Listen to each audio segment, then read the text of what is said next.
Well, the floods have brought Chennai to its knees. Unfortunately, 17 people have died in Chennai in the past 5 days.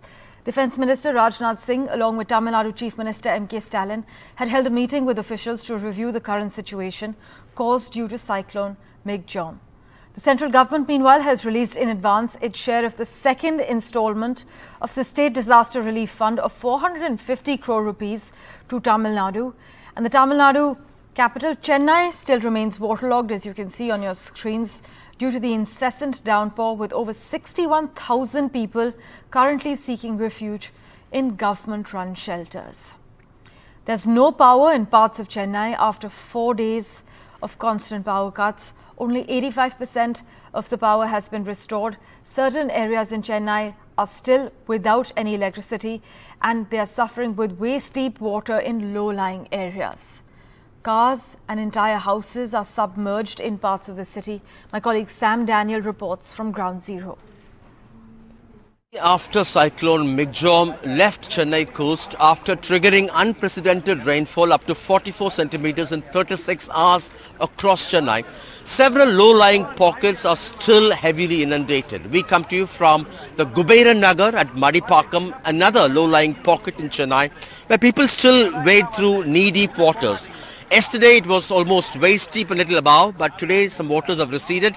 And today there is also supply of relief in terms of bread, food items and drinking water to help the communities here.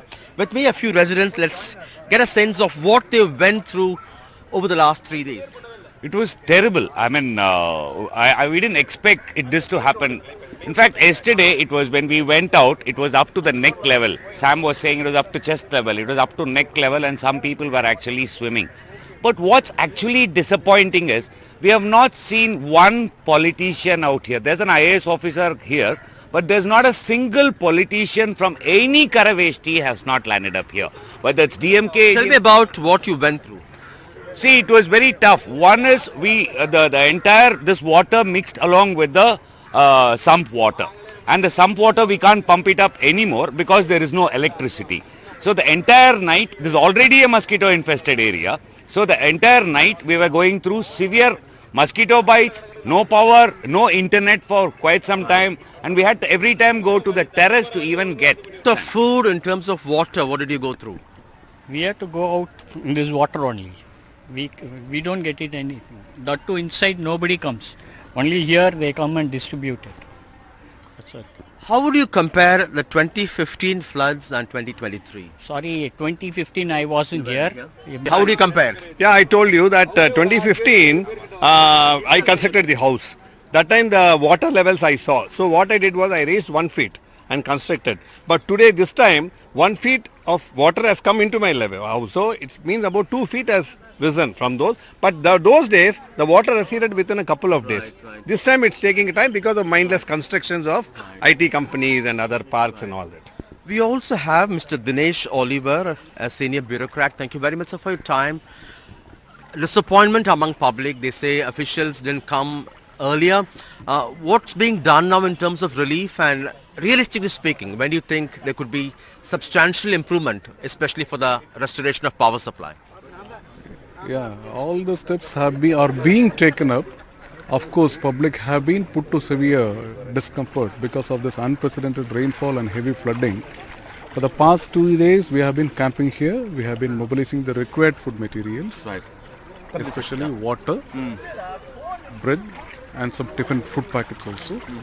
And there are areas which we could reach easily. There are areas which takes time to reach us. But we have been working hard for the past 2-3 days, and Government of Tamil Nadu have appointed a lot of IAS officers to work in the field. We, along with the police, have been working with the people. Mainly we focus on the rescue of the aged and the sick. They'll be ferried through the boats to the safe places. Further, the availability of the food is being ensured. Right now we have been traversing through the waters only. So all steps are being taken up. Once water starts receding, TANGEDCO, there is the electricity providing entity. Right. They have mobilized a lot of people from other districts also. Yeah, right. Other districts also. A lot of people have been mobilized. So it's a massive work is in their hands. Any particular reason for the initial delay? No, actually from day one we have been put into work. So first day was very difficult for us because of accessibility. The rainfall was there continuously for the whole day. Next morning we have been able to mobilize men and material, and from that we have been working continuously in this area. Thank you so much for your time. And even as we speak now, relief teams are in this area supplying breads, milk and water. We also have the secretary of this association. If I can talk to you, sir. Yes, very briefly, many of these pockets, including Velicheri, they also were earlier water bodies. Do you think that's the major reason in terms of encroaching water bodies which has led to this kind of situation? I don't think so, sir. It's the bad planning of infrastructure that is creating all this havoc, because government is the one who is giving permission for constructing all these things, right? So they should have taken care of all these things earlier itself. But however, there is not much of preparedness, because they said there will be maybe from IMD as well. They said maybe 25 centimeters of rain is expected, but finally we got 40. But they should have planned for 40. Even if it's less, we should be able to. The planning is the major issue. I don't see any architects or somebody coming from the CMDA who is coming and visiting these places, and based on that they should plan, right? They're not doing that. We don't see any government official right now, during the time of distress or during planning. It's all in the papers. Nothing is, on the ground.